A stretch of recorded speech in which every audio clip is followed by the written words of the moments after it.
20%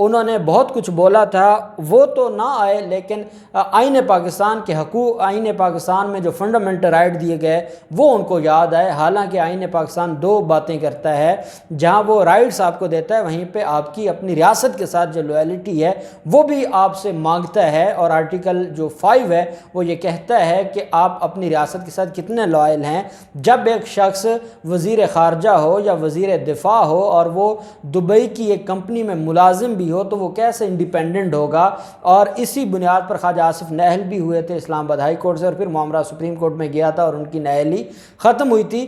اب یہ معاملہ نیب نے اٹھایا تھا۔ نیب جب نیب سے ان کو رہائی ملنے کے بعد جو مقامی رہنماؤں سے گفتگو کرتے ہوئے خواجہ آصف کی جانب سے جو پارٹی کی اعلیٰ قیادت ہے اس کے رویے پر جو شکوک ہیں، جو شکوے ہیں، ان کا انبار لگا دیا ہے۔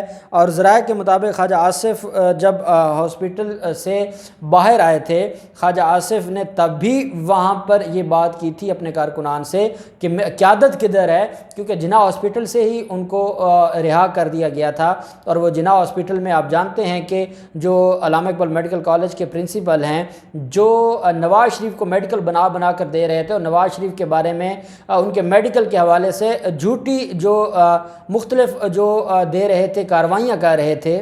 ساتھ ہی انہوں نے کہا کہ جب میں ہاسپٹل میں تھا یا ہاسپٹل سے میں باہر تھا تو اس سارے کے سارے معاملے پر مجھے کسی نے نہیں پوچھا، کسی نے گھاس نہیں ڈالی، میں جیل میں انتظار کرتا رہا، میں نیب عدالت میں پیش ہونے جاتا تھا، وہاں انتظار کرتا رہتا تھا۔ میڈیا روز مجھ سے یہ سوال کرتا تھا کہ شریف خاندان یا جو سینئر لیگی قیادت ہے کوئی آنے کو تیار نہیں ہے۔ پھر انہوں نے کہا کہ میری ضمانت لاہور ہائی کورٹ میں 3 مہینے پینڈنگ پڑی رہی، اور وہ ٹیکنیکل گراؤنڈز پر پینڈنگ پڑی رہی، کسی کو خیال نہ آیا کہ وہ میری درخواست ضمانت میں پیش ہو۔ باقی کسی کی درخواست ضمانت ہوتی تھی تو سارے لیڈرز جاتے تھے، میری ضمانت میں سوائے میری فیملی کے چند احباب کے کوئی جانے کو تیار نہیں تھا۔ انہوں نے کہا کہ میرے ساتھ زیادتی کی گئی ہے، میں نے جو خدمت کی ہے پارٹی کی اس کا مجھے اچھا صلہ دیا ہے جماعت نے، اور جماعت نے مجھے میرے حقوق نہیں دیے۔ اور ساتھ انہوں نے یہ بھی کہا کہ میں مستقبل میں ایاز صادق کی بات کی، اور اس کے علاوہ رانا تنویر کی بات کی کہ انہوں نے میرا بہت ساتھ دیا، اور میں ان کے مشورے سے ہی اپنا مستقبل دیکھوں گا کہ آیا میں نے پاکستان مسلم لیگ نون کے ساتھ مزید کنٹینیو کرنا ہے یا نہیں کرنا۔ اور یہ بھی ایک حقیقت ہے کہ خواجہ آصف جیسے لوگ اور کہاں جائیں گے، اور ان کی حیثیت رہی نہیں ہے۔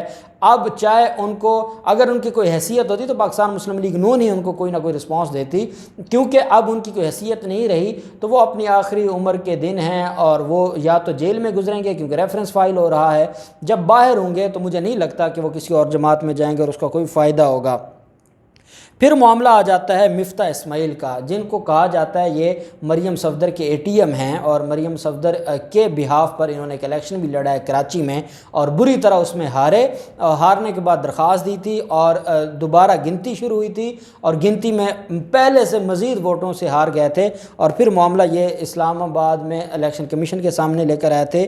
اب وہ دوبارہ ایک تو ان کے خلاف LNG ریفرنس ہے، ایک ان کے خلاف جو PSO کے MD ہیں ان کو تعینات کرنے کا جو معاملہ تھا وہ ہے، اور اب جو معاملہ سامنے آ گیا ہے وہ ہے 4 ارب روپے کی مشکوک ٹرانزیکشن کا یہ معاملہ ہے۔ نیب کی جانب سے یہ case state bank of Pakistan کی جانب سے موصول ہونے والی ایک شکایت پر کھولا گیا ہے۔ اسٹیٹ بینک آف پاکستان نے یہ شکایت کی ہے کہ 4 ارب کی مشکوک ٹرانزیکشن کی گئی ہے مفتاح اسماعیل کی طرف سے۔ مفتاح اسماعیل کے بینک اکاؤنٹس میں مشکوک ٹرانزیکشنز دیکھی گئی ہیں، جن کے ذریعے مفتاح اسماعیل کے اکاؤنٹس میں غیر معمولی رقوم جمع کروائی گئی ہیں۔ یہ اسٹیٹ بینک آف پاکستان نے کمپلینٹ درج کی ہے۔ شکایت موصول ہونے کے بعد نیب نے مفتاح اسماعیل کے خلاف 4 ارب روپے کی مشکوک ٹرانزیکشن کی جو انکوائری ہے اس کو شروع کر دیا ہے، جس میں مفتاح اسماعیل کی وزارت کے دوران 4 ارب روپے کی جو مشکوک ٹرانزیکشن تھی اس سے متعلق سوال نامہ جاری کیا گیا ہے۔ واضح رہے کہ مفتاح اسماعیل کو اس سے قبل بھی نیب نے LNG ریفرنس میں گرفتار کیا تھا، اور گرفتاری کے بعد پھر ان کی ضمانت ہوئی تھی، اور جو انہوں نے LNG میں ان کے خلاف جو ایک ایلیگیشن ہے اس ایلیگیشن میں انہوں نے اسلام آباد ہائی کورٹ سے ریلیف لیا تھا۔ ان پر الزام یہ تھا کہ انہوں نے LNG کی درآمد اور تقسیم کا 220 ارب روپے کا ٹھیکہ دیا، جس میں وہ خود حصہ دار تھے، خود پارٹنر تھے، اور ریاست کو نقصان پہنچایا۔ اور پھر اطہر من اللہ صاحب نے ان کی ضمانتیں منظور کی تھیں۔ پھر آپ جانتے ہیں کہ ان کے خلاف جو کیسز تھے ان میں اطہر من اللہ صاحب جو 2 رکنی بینچ تھا اسلام آباد ہائی کورٹ کا، انہوں نے پھر بڑی اس میں ریلیف دیا تھا پاکستان مسلم لیگ نون کے رہنماؤں کو۔